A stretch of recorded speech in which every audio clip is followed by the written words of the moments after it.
Kunci glowing utama adalah tekstur kulit yang merata atau halus, dan hal ini bisa dibantu dengan eksfoliasi. Namun hal itu harusnya tidak menjadi satu-satunya alasan kita melakukan eksfoliasi, karena masih ada benefit lain. Sayangnya, banyak yang tidak mengerti eksfoliasi itu sebenarnya apa, cara memilih tipe eksfolian yang cocok, tidak mengerti kondisi kulit sehingga bukan dapat benefitnya malah iritasi. Hai semuanya, welcome back to my channel. Ini adalah topik-topik yang akan kubahas kali ini di video ini, termasuk beberapa hal yang sempat viral beberapa waktu yang lalu tapi bisa jadi misleading. Eksfoliasi itu apa ya? Eksfoliasi adalah proses pengangkatan sel-sel kulit mati dari permukaan kulit. Proses ini bisa dilakukan secara mekanis ataupun kimiawi. Tujuan dan manfaatnya untuk memperbaiki tekstur kulit sehingga permukaan kulit lebih halus, merata, dan terkesan glowing. Bisa mengurangi beruntusan, mengurangi hiperpigmentasi, dan mencerahkan kulit. Untuk acne prone skin bisa mengurangi jerawat, komedo, ataupun whiteheads. Emangnya kulit kita nggak bisa mengeksfoliasi atau meluruhkan sel kulit mati sendiri sampai kita harus turun tangan? Bisa kok, tapi ada faktor-faktor yang dapat mengganggu proses ini seperti penuaan, paparan sinar matahari berlebih, kulit kering karena faktor apapun itu, dan beberapa kondisi kulit tertentu. Aku nggak terlalu menyarankan menggunakan physical exfoliation untuk wajah. Dulu waktu aku remaja, aku suka banget scrub muka secara agresif karena dulu kan nggak ngerti apa-apa. Dikiranya makin gosok, makin halus ya, makin bagus. Ya, it's actually not good. Tentunya ada pros and cons dalam menggunakan physical scrub untuk eksfoliasi kulit wajah, tapi personally aku cuma pakai physical scrub untuk badan. Please pause untuk dibaca karena akan berhubungan dengan penjelasan chemical exfoliation. Yes, chemical exfoliation emang ribet dengan segala nama active ingredients, acid-acidnya, dan warningnya yang lumayan bikin parno. Oleh karena itu, kita harus mengerti at least basicnya tentang chemical exfoliation sehingga kita bisa tahu apa nih yang lagi dibutuhkan kulitku, sesering apa pakainya, dan kenapa. Chemical exfoliants bisa penetrasi lebih dalam ke kulit untuk menargetkan skin concerns tertentu seperti jerawat, hiperpigmentasi, sun damage, dan garis halus. Hal ini nggak bisa dilakukan oleh scrub wajah. Biasanya, chemical exfoliant tidak seabrasif scrub wajah, hanya saja butuh pemakaian rutin dan sabar untuk melihat hasil optimalnya. Tapi ini juga tergantung konsentrasi dan cara pakai chemical exfoliant yang digunakan,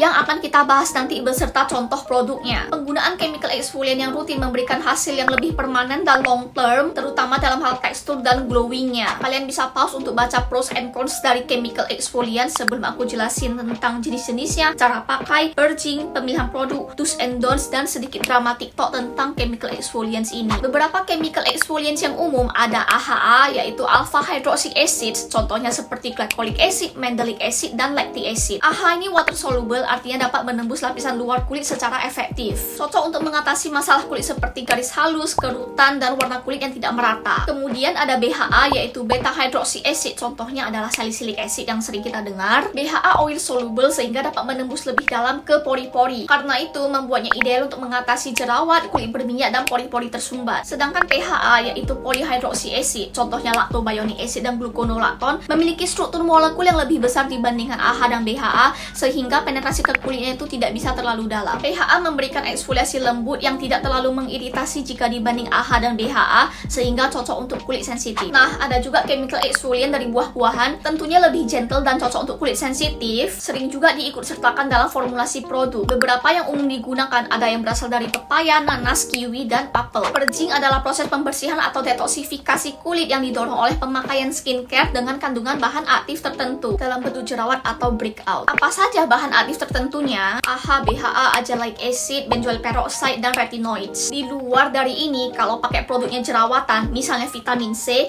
ya berarti nggak cocok karena vitamin C tidak menyebabkan purging. Mengapa purging terjadi? Yang pertama, bahan aktif tersebut dapat mempercepat pergantian sel kulit sehingga jerawat yang sudah terbentuk di bawah itu dapat lebih cepat muncul ke permukaan. Sering disebut close comedons ataupun microdons. Kemudian mereka juga dapat membantu membersihkan pori-pori yang tersumbat, yang secara sementara dapat menyebabkan peningkatan timbulnya jerawat. Cara bedain purging dengan gak cocok atau breakout, yang pertama dari timingnya, biasanya terjadi dalam beberapa minggu pertama setelah menggunakan active ingredients tersebut. Purging bisa berlangsung selama beberapa minggu, kisarannya 4-6 minggu, tapi bisa bervariasi pada tiap individu. Kemudian lokasinya, purging sering terjadi di area yang biasanya berjerawat. Jadi kalau jerawatnya tidak di area biasanya, kemungkinan bukan purging, tapi memang regular breakout atau memang nggak cocok sama produknya. Jika kalian mengalami purging, Please stick to your routine, tetap lanjut pakai produknya, badai pasti akan berlalu kok. Kemudian pakai produk yang hydrating, soothing, dan calming. Aku cuma jelasin purging secara umum karena purging itu sebenarnya nggak sesimpel yang kita kira, dan belum pasti juga kok kita akan mengalami purging ketika menggunakan produk eksfoliasi. Purging di aku tipikalnya seperti ini. Dari info, aku nggak purging menggunakan produk-produk yang akan ku contohin nanti. Aku bahkan udah lupa kapan terakhir aku purging. Produk eksfoliasi itu bermacam-macam sediaannya. Ada yang sebagai toner, serum, wash off, multi-way, dan sebagainya. Kita akan bahas cara pakai berdasarkan contoh produknya. Yang pertama toner, ada daily toner dan weekly toner. Daily toner contohnya AHA, BHA, PHA 30 Days Miracle Tonernya Some by Me. Kemudian COSRX AHA, BHA Clarifying Treatment Toner, dan Something Calm Down Toner. Aku nggak ketemu konsentrasi yang pasti AHA, BHA, Some by Me-nya di angka berapa. Tapi kalau nggak ditulis sama brandnya, biasanya konsentrasinya ya memang lumayan rendah, jadi aman dipakai setiap hari. Lalu yang COSRX, konsentrasi AHA dan BHA-nya masing-masing 0,1%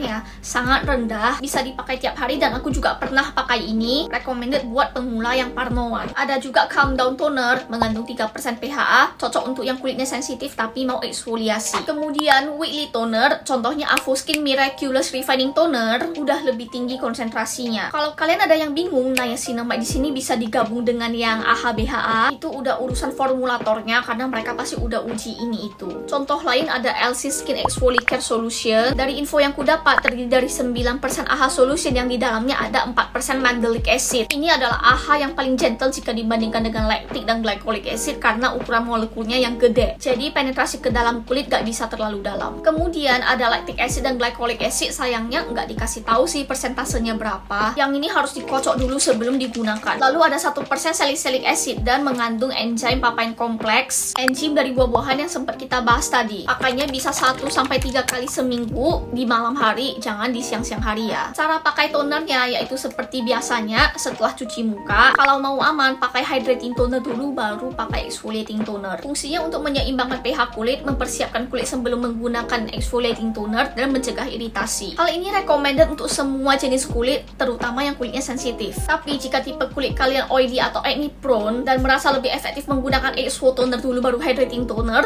terserah kalian. Do what works best for your skin. Personally, I have extremely oily skin dan aku biasanya pakai exfoliating toner dulu baru hydrating toner, kecuali kalau misalnya kulit aku itu lagi agak sensitif. Untuk daily exfoliating toner, dari pengalamanku nggak pakai hydrating toner masih aman sih, karena kan konsentrasinya juga rendah ya. Tapi kalau mau ditambah hydrating toner silahkan. Itu udah dulu banget, cuman ya kalau sekarang begitu lagi, aku biasanya pasti akan tetap pakai hydrating toner just in case kenapa-napa, jadi buat jaga-jaga aja. Jadi stepnya face wash, hydrating and exfoliating toner, serum, moisturizer, dan sunscreen. Apakah perlu pakai kapas saat menggunakan exfoliating toner? Tergantung preferensi kalian. Ini aku jabarin pros and cons-nya. Produk yang dalam bentuk serum ada Avoskin Miraculous Refining Serum, AHA-nya 10% dan BHA-nya 3%. Ada juga yang AHA saja, misalnya serum Avoskin Your Skin Bay Lactic Acid 10%, berfungsi sebagai mild exfoliating serum dan cocok untuk kulit kering. Dan yang BHA, misalnya serum Avoskin Your Skin Bay Salicylic Acid 2%, cocok untuk oily skin, acne prone, ataupun yang berkomedo. Tapi when it comes to exfoliation, kebanyakan banyak yang milih sudah gabung, ada AHA, BHA, dan PHA di dalamnya. Yang satuan ini biasanya untuk yang lebih berpengalaman atau yang udah ngerti kulitnya tuh butuh apa. Contoh, kulitku berminyak, berkomedo, I benefit a lot from skincare that has salicylic acid in it. Cara pakainya sama, 1-3 kali per minggu setelah toner. Yang AHA pakainya di malam hari, dan yang BHA boleh dipakai di pagi ataupun malam. Kenapa AHA cuma boleh dipakai di malam hari aja? Nanti akan kita bahas ya. Lalu ada toner pad mengandung BHA, PHA, dan witch hazel. Gak ada info konsentrasinya, jadi seharusnya rendah. Tapi aku gak terlalu rekomen untuk dipakai tiap hari karena kan ini menggesekkan, dan pernah ada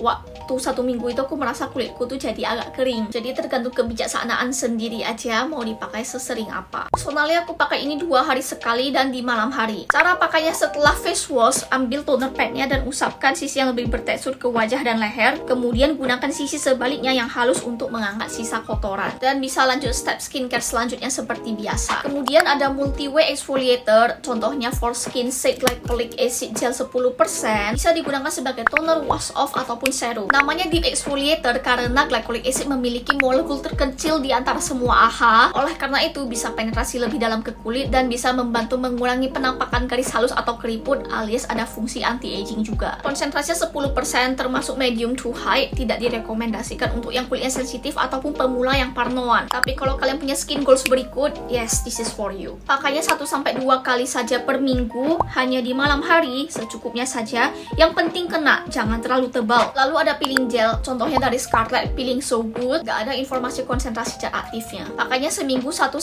kali pada wajah yang bersih dan kering, nanti bakal kayak keluar daki dan tinggal dibilas. Setelah itu lanjut toner dan step skincare lainnya seperti biasa. Aku nggak pernah yang pakai jenisnya ini, so I cannot say much. Dan warning untuk kalian yang pakai exfoliating gel seperti ini ke badan, jangan sekali-sekali kalian coba pakaiin ke muka. Pasti iritasi, berhari-hari itu kulit kering dan kemerahan. Ini pengalaman real karena adikku sendiri yang kena. Aku pernah pakai exfoliating gel ini, tapi ya cuma untuk badan. Selanjutnya yang cukup viral dan kalian pasti tahu yaitu peeling solution. Ini ada contohnya dari Skin TV dan L Formula. Dua-duanya ini dipakai setelah cuci muka dan dalam keadaan kering, harus dibilas 60 detik setelah dipakai. Dipakai 2-3 kali per minggu di malam hari. Setelah itu bisa lanjut toner dan scalp skincare selanjutnya seperti biasa. Make sure you subscribe and turn the notifications on because my next video is about these 2 peeling solutions. I'll tell you which one you should get. Sekarang kita masuk ke topik layering, apa yang boleh dan tidak boleh digunakan bersamaan. Yang tidak boleh digunakan berbarengan dengan chemical exfoliant adalah retinol, vitamin C, tentunya chemical exfoliant lainnya, dan niacinamide. Soal boleh atau tidaknya di layer dengan niacinamide, ada yang nggak mempermasalahkan niacinamide dicampur dengan AHA BHA. Ada juga yang menyarankan lebih baik dipisah karena perbedaan level pH, di mana niacinamide memiliki pH yang lebih tinggi dibanding AHA dan BHA. Jika di layer akan menetralisir asidnya, sehingga mengurangi keefektivitas chemical exfoliant dan niacinamide-nya juga. Selain itu, perubahan pH yang tiba-tiba pada kulit bisa menyebabkan kemerahan, stinging atau cekat-cekik,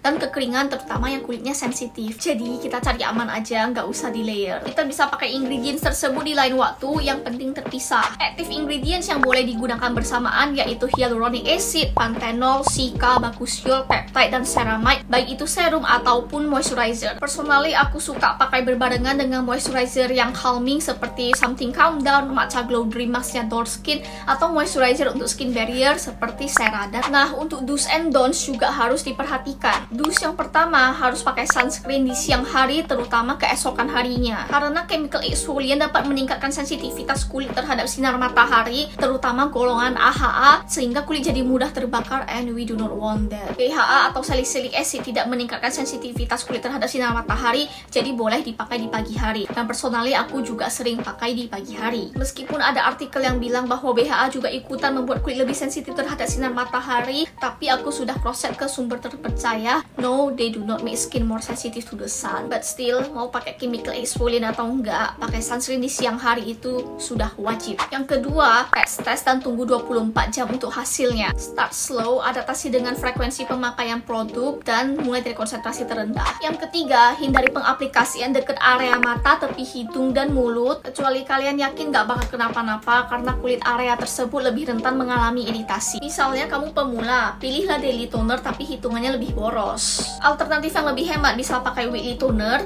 mulai dari seminggu sekali dulu pakainya, baru pelan-pelan adaptasi tingkatin frekuensinya sampai 2 atau 3 kali per minggu. Yang keempat, listen to your skin. Tiap kulit itu punya kondisi, preferensi, dan kebutuhannya masing-masing, dan kondisi kulit juga bisa berubah-ubah. Observasi reaksi kulit kita terhadap produk yang kita gunakan. Misalnya kamu rasa cukup menggunakan exfol produk itu cuma seminggu sekali karena kulitmu sensitif, atau karena kalau lebih dari itu kulitmu jadi terasa lebih kering, ya sudah nggak apa-apa, seminggu sekali aja. Kalau kulit dirasa udah kebal kayak badak ataupun nggak ngefek, mau naik level konsentrasi ataupun tingkatin frekuensinya, ya nggak apa-apa, silahkan juga. Kalau mengalami kemerahan, iritasi, tidak nyaman, kekeringan berlebih, kalian bisa kurangi frekuensi pemakaiannya atau hentikan penggunaan produk. Konsentrasi yang lebih tinggi biasanya ditujukan untuk oily dan acne prone skin. Kemudian frekuensi pemakaiannya bisa lebih sering dibandingkan orang dengan kulit kering ataupun sensitif. Yang penting jangan FOMO ikut-ikutan orang rajin exfo yang ada nanti kulit kamu iritasi dan kamu pening sendiri. Yang kelima, pakai secukupnya aja. Yang penting ngecover kulit, gak usah banjir, ntar jadi iritasi. Soal cekat-cekit, stinging ataupun tingling sensation, bagi pemula itu wajar apalagi kalau konsentrasinya tinggi. Biasanya akan cepat mereda dan seiring berjalannya waktu kulit akan adaptasi. Semua chemical exfoliant yang aku punya sekarang atau yang pernah aku coba, cuman ini yang stinging sensation sensationnya itu berasa di awal pemakaian. Yang keenam, hydrate your skin. Penggunaan moisturizer sangat penting as exfoliation can sometimes lead to dryness. Yang ketujuh, baca petunjuk pemakaian produk. Misalnya LC Skin Exfoliate Solution ini harus dikocok dulu sebelum digunakan. Yang kedelapan, segera cuci muka jika kalian merasakan burning sensation yang berkepanjangan. Don'ts yang pertama, gak sabaran lihat hasil dan over exfoliate. Yang ada kulit jadi sensitif, iritasi, dan skin barrier kamu tuh jadi jelek. Hasilnya akan tampak beberapa waktu, mulai dari mingguan atau bulanan selama kamu konsisten dan sabar. Yang kedua, tidak mengetahui kebutuhan kulit yang lebih urgent daripada eksfoliasi.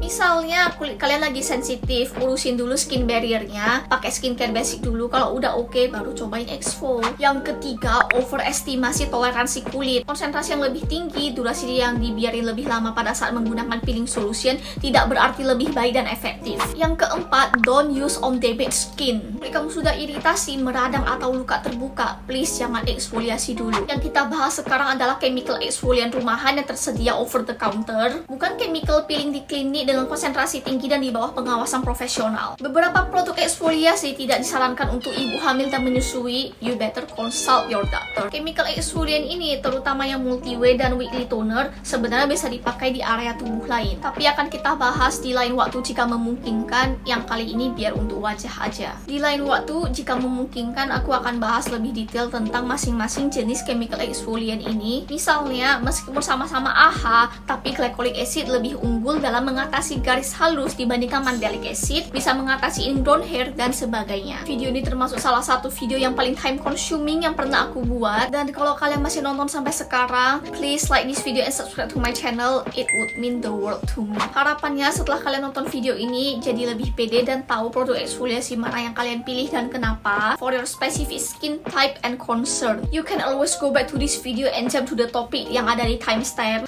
Dan soal drama chemical exfoliant TikTok, itu tentang AHA di bawah 20% tidak berfungsi sebagai exfoliator melainkan pelembab. Hal ini banyak menyebabkan beberapa perdebatan sensitivity ya, tapi kesimpulannya hal tersebut tidak benar. Di bawah 20% juga bisa berfungsi sebagai exfoliator. Aku sebagai user yang menggunakan 10% saja udah ngerasain cekat-cekitnya. Harus pakai moisturizer setelahnya, kalau nggak terasa kering. Aku nggak ngerti gimana jadi pelembabnya. Pengalamanku menggunakan produk chemical exfoliant lain juga memberikan hasil, nggak cuma sekedar pelembab. Kalau mau tahu lebih detail tentang perdebatannya, aku share link VT-VT penting yang berkaitan, mulai dari pemicunya sampai final conclusionnya di description box. Tonton saja sesuai urutannya, tapi kalau kalian mau hemat waktu, langsung aja tonton yang ke-6. By the time I upload this video, dramanya udah reda, tapi ya bolehlah dicek untuk edukasi. Please like this video and subscribe to my channel. Thank you so much for watching and I'll see you in my next video. Bye bye.